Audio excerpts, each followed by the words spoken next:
Harut व Marut कौन थे, बाबुल का कुआं कहाँ है और हारूत व मारूत का जादू किस तरह का था। ये वो पुरअसरार सवालात हैं जिनके जवाब तो बहुत हैं और लिखने वालों ने भी बहुत कुछ लिखा है, लेकिन उन किस्से कहानियों में हकीकत को तलाश करना गहरे समुंदर से मोतियां निकालने के बराबर है। हारूत व मारूत के मुतालिक बुनियादी तौर पर दो तरह की रवायतें मिलती हैं, एक वो जो कुरान व हदीस और ताबईन के अक़वाल में मौजूद है और दूसरी वो जो तौरेत व इंजील और इसराइली रिवायतों में आती है, जबकि उन इसराइली रिवायतों को बेशतर उलमा और मुवर्रिखीन ने तायीद की है। इस वीडियो में हम उन दोनों तरह की रिवायतों और वाक़यात को मुकम्मल पेश करेंगे। रिवायतों के मुताबिक हज़रत इदरीस अलैहिस्सलाम के ज़माने में एक मरतबा आसमान और ज़मीन के दरमियान से पर्दों को हटा दिया गया तो फरिश्तों ने ज़मीन में आबाद इंसानों को देखकर ताज्जुब किया और बोले, या रब्बुल आलमीन, हम तो गुनाह के करीब भी नहीं जाते, जबकि ये बनी आदम गुनाहों में इतने मुब्तला हैं। अगर हम उनकी जगह होते तो कभी तेरी नाफरमानी ना करते। अल्लाह ने इरशाद फरमाया, इंसानों को गुस्सा और शहवत दी गई है, अगर ये चीज़ें तुम्हें दी जाए तो तुम भी इसी तरह गुनाह में मुलव्वस हो जाओगे। लेकिन फरिश्तों ने कहा, हम ऐसा हरगिज़ न करेंगे। लिहाजा अल्लाह के हुक्म से फरिश्तों ने अपनी जमात में से दो बेहतरीन और इताअत गुजार फरिश्तों को चुन लिया, जिनका नाम हारूत और मारूत था। अल्लाह ने उन दो फरिश्तों में इंसानी फितरत और शहवत डालकर दुनिया में भेजा। वो शहर बाबुल में दो खूबसूरत इंसान बनकर आए और काजी के काम पर मुकर्रर हो गए, जहां वो लोगों के दरमियान फैसले किया करते थे। एक दिन उनके पास एक औरत अपना मुकदमा लेकर आई और कहा कि उसका शौहर उसे बहुत परेशान करता है। हारूत व मारूत ने जब उस औरत को देखा तो वो उसकी खूबसूरती और हुस्न से मरऊब हो गए और उस पर आशिक हो गए। उन्होंने उस औरत से जिना की ख्वाहिश की तो औरत ने उनसे कहा, तुम्हारी ये ख्वाहिश मैं तभी पूरी करूंगी जब तुम बुत की पूजा करो, शराब पियो या मेरे खाविंद को कत्ल कर दो। हारूत व मारूत ने शराब नोशी को छोटा गुनाह समझकर पी लिया और नशे की मस्ती में दो और कबीरा गुनाह कर बैठे। उस औरत ने उनसे आसमान पर चढ़ने का अमल भी सीख लिया, जिसके जरिया वो आसमान पर जाते थे। जब औरत इस अमल के जरिया आसमान पर गई तो अल्लाह के हुक्म से उसे सितारे की शक्ल में मस्ख कर दिया गया। चूंकि उस औरत का नाम ज़ोहरा था, इसलिए वो सैयारा ज़ोहरा कहलाया, जिसे आज वीनस कहते हैं। इस गुनाह की वजह से हारूत व मारूत खुद वो इसमें आज़म भूल गए जिसे पढ़कर वो आसमान पर जाते थे और बतौर सज़ा उन्हें बाबुल के एक कुएं में उल्टा लटका दिया गया, जहां वो ता क़यामत यूं ही कैद रहेंगे।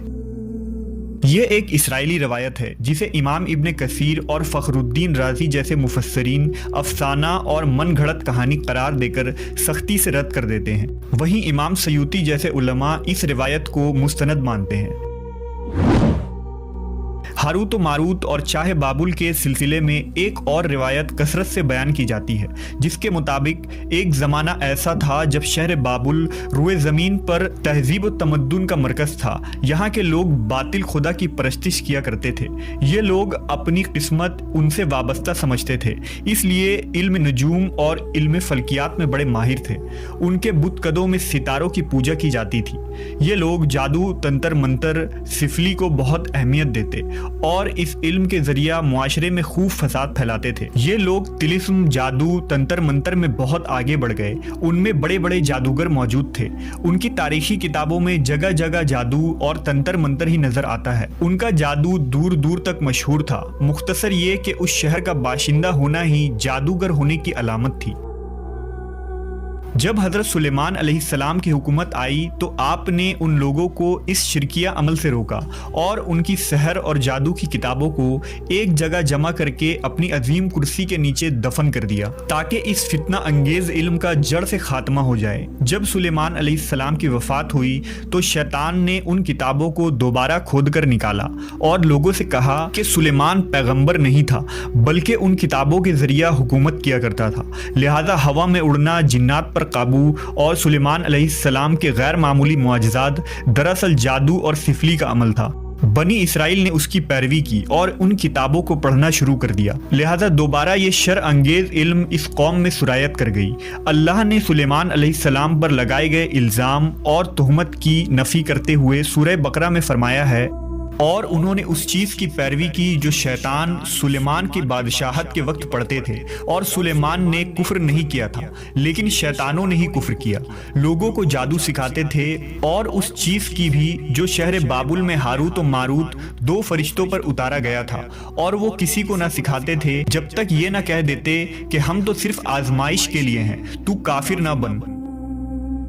لہذا جب یہ سحر کا علم بابل میں عام ہو گیا اور لوگوں کی تکلیف اور پریشانی کا باعث بن گیا، تو اللہ نے دو فرشتوں کو انسانی صورت میں مامور کیا کہ وہ جادو کے عوامل اور اسے باطل کرنے کا طریقہ لوگوں کو سکھائیں تاکہ وہ جادوگروں کے فساد اور شر سے محفوظ رہ سکے۔ لیکن یہ تعلیمات غلط مقصد کے لیے بھی استعمال ہو سکتی تھی، حالانکہ وہ فرشتے لوگوں کو تنبیہ کرتے تھے اور ان کے لیے صراحتاً کہتے تھے کہ یہ تمہارے لیے ایک طرح کی آزمائش ہے، لیکن پھر بھی وہ لوگ ایسے کاموں میں پڑ گئے جو انسانوں کے لیے ضرر اور نقصان کا باعث تھا۔